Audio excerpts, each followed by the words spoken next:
Presiden Prabowo Subianto meresmikan pembangunan proyek strategis nasional LNG Abadi Masela. Proyek ini diharapkan mampu meningkatkan kesejahteraan rakyat. Acara groundbreaking proyek strategis nasional. Ya, seperti yang kita saksikan pemirsa, Presiden Prabowo Subianto hadir di mana dalam rangka groundbreaking LNG Abadi Masela di Kabupaten Kepulauan Tanimbar, Maluku melalui telekonferensi dari Istana Merdeka Jakarta siang tadi. Presiden berharap proyek ini mampu meningkatkan kesejahteraan rakyat dan menjamin kelangsungan hidup bangsa Indonesia. Membutuhkan persatuan semua unsur, semua elemen. Dengan demikian, proyek strategis nasional Abadi Masela ini merupakan suatu proyek yang sungguh sangat penting. Proyek ini hampir 3 dekade, 3 dasawarsa kita tunggu. 3 dekade, 3 dasawarsa rakyat menunggu. Alhamdulillah, hari ini kita mulai pembangunan. Dan saya selalu menegaskan bahwa kemerdekaan suatu bangsa tujuannya adalah yang pertama tentunya bangsa itu ingin menjamin kelangsungan hidupnya. Energi kita sangat banyak, hanya ada 2-3 tahun masa transisi, dan kebetulan di tengah dunia yang penuh bahaya sekarang, Indonesia cukup punya ketahanan, kita sudah antisipasi, kita punya langkah-langkah yang untuk bisa membawa Indonesia dalam keadaan yang baik. Hari Kamis, 16 Juli 2026, dengan rahmat Tuhan yang Maha Besar, saya Prabowo Subianto, Presiden Republik Indonesia, saya nyatakan groundbreaking proyek strategis nasional Liquefied Natural Gas Abadi Masela secara resmi dinyatakan dimulai. Terima kasih.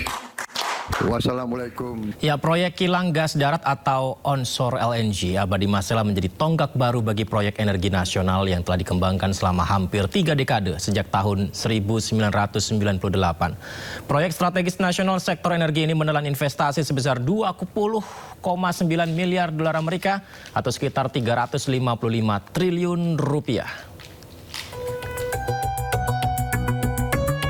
Menteri Energi dan Sumber Daya Mineral Bahlil Lahadalia mengungkapkan proyek strategis nasional LNG Abadi Masela yang berlokasi di Kepulauan Tanimbar, Maluku ini diperkirakan menelan investasi sebesar 355 triliun rupiah.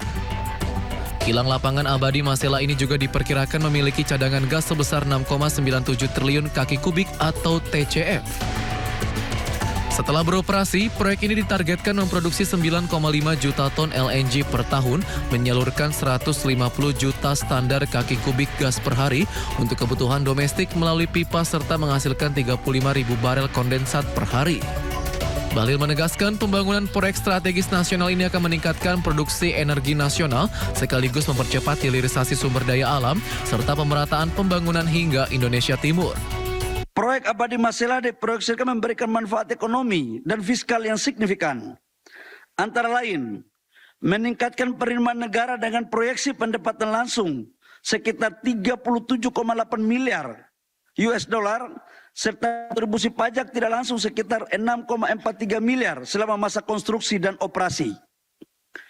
Menciptakan lapangan kerja dengan penyerapan sekitar 12.000 tenaga kerja. tenaga kerja langsung. Kalau tambah tidak tenaga kerja langsung itu bisa kali 3. Menurut teori ekonominya begitu. Pada masa konstruksi, ini masa konstruksi. Dan sekitar 800 sampai dengan 1000 tenaga kerja pada saat operasi.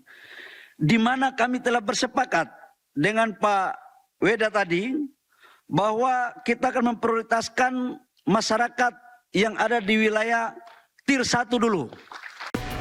LNG Abadi Blok Masela saat ini dioperatori Inpex Masela Ltd dengan kepemilikan 65% hak partisipasi atau participating interest. Sementara PT Pertamina Hulu Energi Masela menguasai 20% participating interest. Dan Petronas memiliki 15% participating interest. Proyek LNG Abadi Masela ini sebagai proyek strategis nasional pada tahun 2017. Tim Liputan IDX Channel. Ya, pemirsa, siang tadi kan panas sekali ya. Jadi saya membeli kipas angin ini nih pemirsa. Panas sekali. Jadi wajar di rumah pada pakai kipas angin, di sekolah ada yang pakai kipas angin, di kantor ada yang pakai kipas angin, di koperasi ada yang pakai kipas angin, banyak yang pakai kipas angin. Udah biasa gitu. Tapi kayaknya yang nggak biasa pakai kipas angin seharga 11 juta.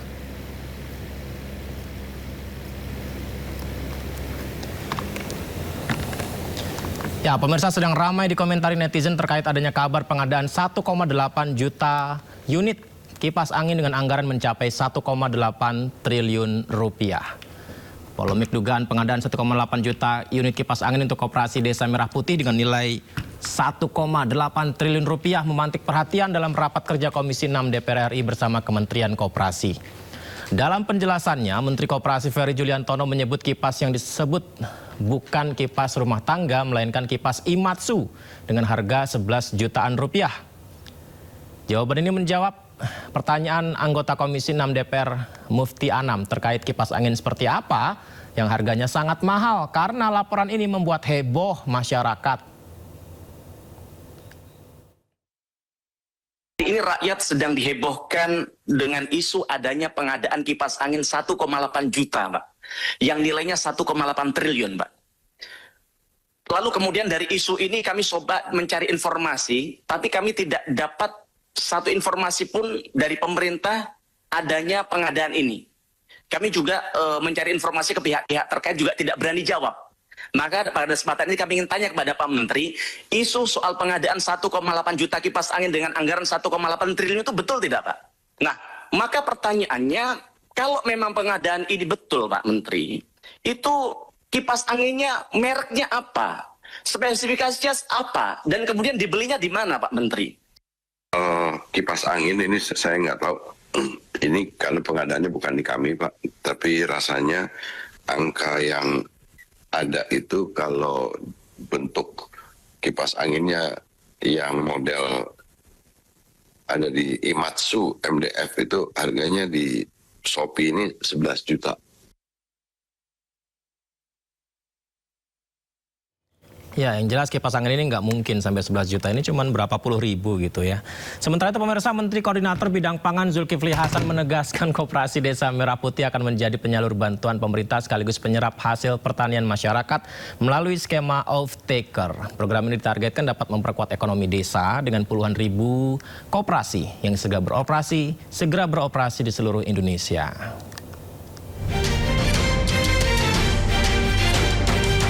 Menteri Koordinator Bidang Pangan Zulkifli Hasan memastikan peran Koperasi Desa Merah Putih sebagai pusat penyaluran berbagai program bantuan pemerintah sekaligus penyerap hasil pertanian masyarakat desa. Selain menjadi sarana penyaluran bantuan pemerintah, Menko Pangan menjelaskan bahwa KDMP juga berperan sebagai off-taker atau menyerap hasil produksi pertanian masyarakat. Menurutnya, peran tersebut menjadi penting terutama ketika harga komoditas pertanian berada di bawah harga yang telah ditetapkan pemerintah. Zulhas juga menegaskan Koperasi Desa Merah Putih bukan toko retail modern atau supermarket. Satu, apa itu? Infrastruktur apa? Untuk menyampaikan barang-barang yang bantu sosial, kemudian barang-barang subsidi semua nanti melalui Koperasi Desa Merah Putih. Tadi diputuskan sudah. Kedua, Kopdas itu nanti dia akan menjadi off-taker kalau harga yang sudah ditetapkan oleh pemerintah seperti gabah masih di bawah harga pasar.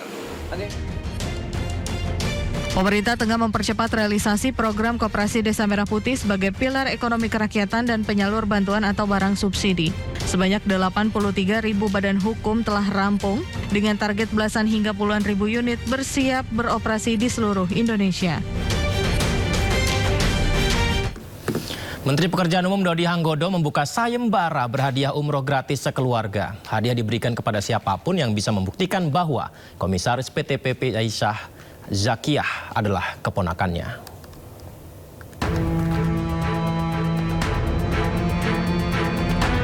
Menteri Pekerjaan Umum Dodi Hanggodo menantang siapapun yang bisa membuktikan isu nepotisme yang kini ramai dituduhkan kepadanya. Dodi membuka sayembara berhadiah umroh gratis jika mampu membuktikan bahwa Komisaris PT PP Aisyah Zakiyah adalah keponakannya. Dodi menegaskan tidak mempunyai hubungan keluarga dengan Aisyah. Bagaimana Pak? Pajak apa? Mutasi. Iya Pak, ini benar Pak, ini karena terkait dengan apa bocornya surat Bapak. Nggak ada. Kalau mutasi itu benar Pak? Mutasi kan biasa aja. Pegawai gue 38.600 masih nggak boleh mutasi ya. Tapi berarti bukan karena isu yang surat bocor. Nah, Pak yang komisaris jadi ponakan apa Pak? Komisaris jadi ponakan Bapak. Bukan sayembara, kalau lu bisa buktikan gue kasih lu umroh. Keluarga lu semua. Itu bukan ponakan apa Pak? Bukan sayembara tuh, gue kasih waktu sebulan. Berarti bukan ponakan Pak? Ya, lu pikir sendiri dah. Menteri PU Dodi Hanggodo belakangan menjadi sorotan publik. Selain rumor keponakan dan mutasi di kementerian, beredar pula soal gambar surat dinas ke Amerika Serikat yang mencantumkan nama istri dan anaknya.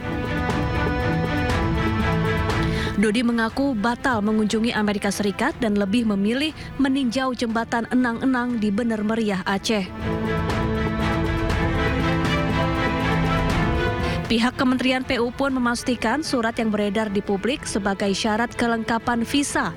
Biaya perjalanan anak dan istri menteri ditanggung sebagai biaya pribadi.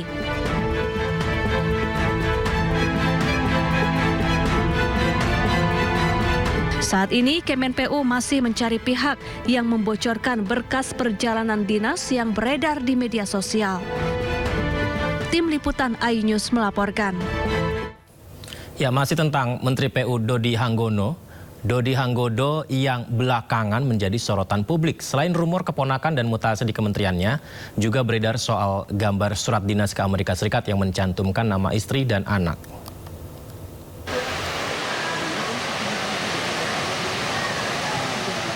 Setelah ramai jadi perbincangan, Menteri Pekerjaan Umum Dodi Hanggodo buka suara. Dodi pastikan dirinya batal mengunjungi New York, Amerika Serikat. Dodi juga menyebut dirinya lebih memilih meninjau jembatan Enang-Enang di Bener Meriah. Ya lebih penting ke sini gua. Lebih penting ke Enang-Enang. Iya. Kalau ke Amerika batal, karena saya lebih pentingkan ke Enang-Enang dari kemudian ke Agam. Itu saya udah balik ke Amerika. Sebelumnya, gambar surat dinas Kemen PU ke Amerika Serikat yang mencantumkan nama istri dan anak menteri menjadi perhatian publik. Publik menilai keikutsertaan istri dan anak menteri dalam kunjungan dinas menggunakan APBN.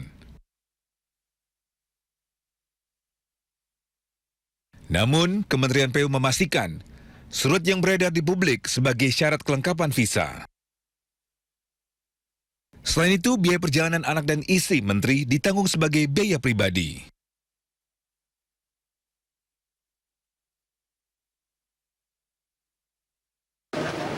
Saat ini Kemen PU masih mencari pihak yang membocorkan berkas perjalanan dinas yang beredar di media sosial. Tim Liputan iNews melaporkan. Pemirsa, pernah nggak sih lagi mau salaman begitu, ternyata yang kita ajak salaman orangnya nggak sengaja nggak ngeliat kita terus nggak salaman sama kita gitu. Jadi kita jadi kikuk, bingung, ya udah gini aja mungkin ya. Nah, ini sempat terjadi juga dari Menteri Pekerjaan Umum Dodi Hanggodo, diduga tak sengaja tidak menyambut uluran tangan bawahannya saat kunjungan kerja. Inilah video viral Menteri PU Dodi Hanggodo tak sengaja tidak menyambut uluran tangan seorang bawahannya saat kunjungan kerja. Jadi dalam cuplikan video Menteri PU baru saja turun dari jet pribadi dan tak sengaja mengabaikan tangan yang menyambutnya. Hal ini memicu perbincangan di media sosial. Coba kita lihat sekali lagi ya. Ya, kita anggap tidak sengaja ya. Ini dia.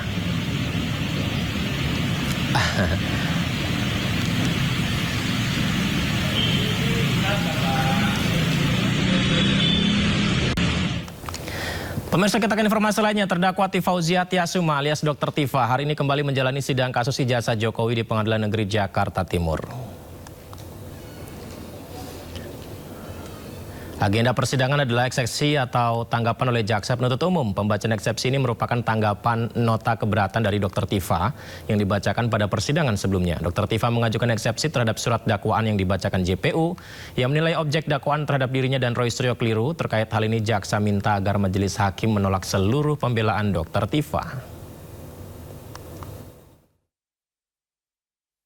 Begini ya, teman-teman semuanya, saya ingin mengingatkan kepada semua masyarakat Indonesia bahwa seseorang bernama Joko Widodo itu sudah menjadi pejabat publik sejak tahun 2005 ketika menjadi wali kota 2 kali, kemudian menjadi gubernur DKI Jakarta, kemudian menjadi presiden 2 kali. Nah, apakah Anda ingat kapan pertama kalinya Joko Widodo itu mengaku bahwa dia lulusan dari UGM?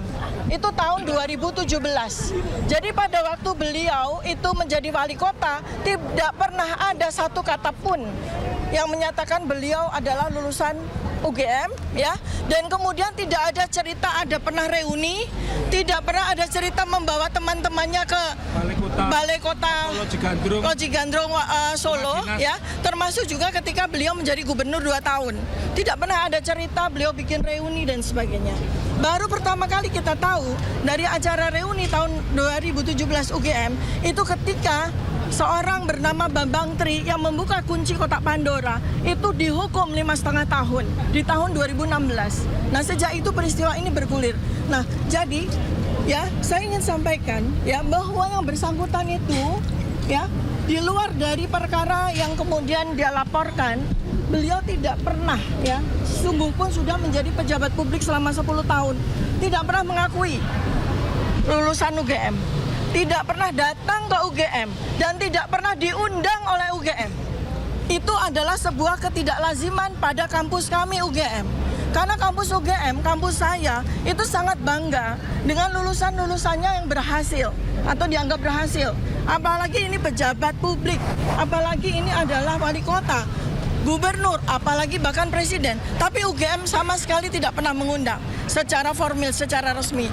Bahkan pada acara yang setiap tahunnya kami semua alumni UGM itu hadir, yaitu pada acara Dies Natalis ya, di mana kita itu melakukan perjalanan dari kampus UGM pertama, itu selalu ada napak tilas, itu selalu ada pejabat-pejabat. Contoh seperti Pak Ganjar Pranowo selalu hadir setiap tahun, tapi saya, Anies Baswedan, selalu hadir setiap tahun. Demikian juga dengan saya dan Mas Roy, Pak Mahfud MD, jadi semua. Tapi tidak pernah kami melihat ya Joko Widodo ikut satu kali pun dalam acara Dies Natalis tersebut ya. Nah, jadi kemudian yang paling penting tadi sudah disampaikan pada perkara ini ya, pada sidang hari ini yang paling penting sebetulnya adalah sesi yang terakhir ya teman-teman ya, masyarakat Indonesia. Anda semua bisa melihat betapa enggannya, betapa tidak maunya jaksa penuntut umum menyerahkan berita acara BAP dari ahli ya, sebanyak 26 orang ahli yang dihadirkan oleh Polda Metro Jaya. Padahal 26 ahli itu resumenya ada, tetapi di BAP mereka tidak ada. Ini sudah sidang ketiga. Karena seharusnya sebelum sidang berjalan, pada sidang pertama, itu BAP sudah diserahkan kepada kami, lengkap. Selengkap BAP yang diterima oleh hakim. Tapi kami sudah meminta 3 kali. Melalui surat sudah kami minta, melalui sidang juga kami minta. Sampai sidang yang ketiga ini, BAP yang kami terima itu belum lengkap juga. Dan itu jantungnya. Itu yang paling penting, yaitu ahli dari Polda Metro Jaya dan 4 orang ahli digital forensik. BAP-nya tidak kami terima. Menariknya pemirsa, ada 15 teman masa kuliah Presiden ke-7 RI Joko Widodo yang rela akan hadir sebagai saksi di persidangan kasus ijazah dengan terdakwa Roy Suryo dan Dr. Tifa.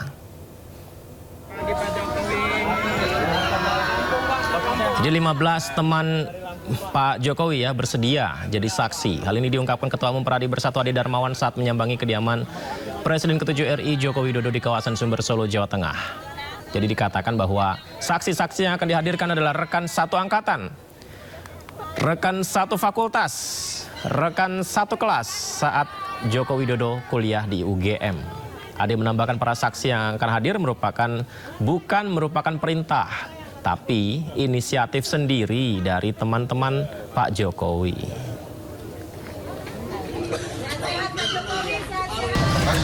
Teman-teman Bapak kompak untuk memberikan keterangan yang lebih kompak. Dan tentunya apa yang diberikan keterangan dari penyidik sampai pengadilan, itulah yang akan kita sampaikan. Bahwa hal ini kan kita lihat betul-betul terjadi storyteller yang ditata rapi, seolah-olah Pak Jokowi adalah seorang yang tidak berkuliah lah, jasa palsu lah. Kita tepis semua. Sidang pra-peradilan Roy Suryo dihadirkan 3 orang saksi fakta dan seorang saksi ahli. Langkah ini diambil Roy Suryo untuk menyanggah penetapan statusnya sebagai tersangka.